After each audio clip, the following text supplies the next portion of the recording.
चढ़ते कार्तिक मास आई है हमार छठी मैया।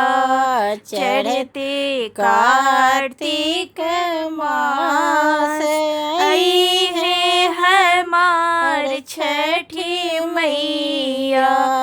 हम त जोरब हाथ आशीष दी है छठी मैया।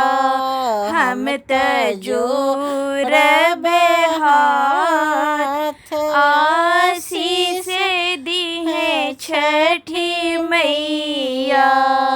चढ़ते कार्तिक मास आई है हमार छठी मैया।